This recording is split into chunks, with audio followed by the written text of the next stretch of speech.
ഞങ്ങൾ ഇന്ന് പാറൂസിൻ്റെ പല്ല് പറിക്കാൻ പോവുകയാണ്.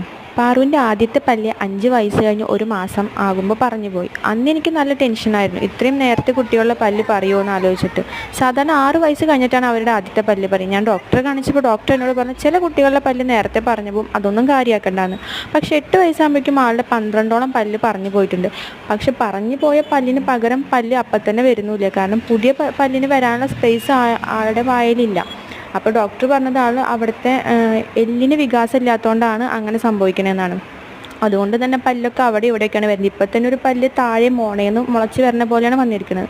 അതിൻ്റെ തൊട്ടപ്പുറത്തുള്ള പല്ലിനാണെങ്കിൽ നല്ല കേടുണ്ട്. അപ്പം ഞാൻ ഡോക്ടറെ കാണിച്ചപ്പോൾ ഡോക്ടർ പറഞ്ഞു ആ കേട് വന്ന പല്ല് നമുക്ക് പറിച്ചെടുക്കാം, അപ്പോൾ ചിലപ്പോൾ ഈ പല്ല് അങ്ങോട്ട് നീങ്ങി വരുമെന്ന് പറഞ്ഞു.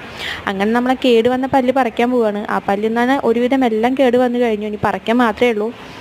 അങ്ങനെ പാറൂന് നല്ല ടെൻഷനുണ്ട്. സൂചി വയ്ക്കുക പല്ല് പറിക്കുക എന്നൊക്കെ പറഞ്ഞാൽ നല്ല പേടിയുള്ള കാര്യമാണ് പാറൂസിന്. എന്നാലും ഐസ്ക്രീം ഞാൻ മേടിച്ച് തരാമെന്ന് പറഞ്ഞതിൻ്റെ പേരിൽ ആൾ സങ്കടമൊക്കെ കടിച്ചമർത്തി ആകെ വിഷമിച്ചിരിക്കുന്നുണ്ട്. ഒരു സ്പ്രേ പോലത്തെ എന്തോ അടിച്ച് തരിപ്പിച്ചതിന് ശേഷമാണ് പല്ലെടുക്കുന്നത്. അങ്ങനെ പല്ലൊക്കെ എടുത്ത് ഇതേ ആൾ കൂളായി പുറത്തേക്ക് ഇറങ്ങിയിട്ടുണ്ട്.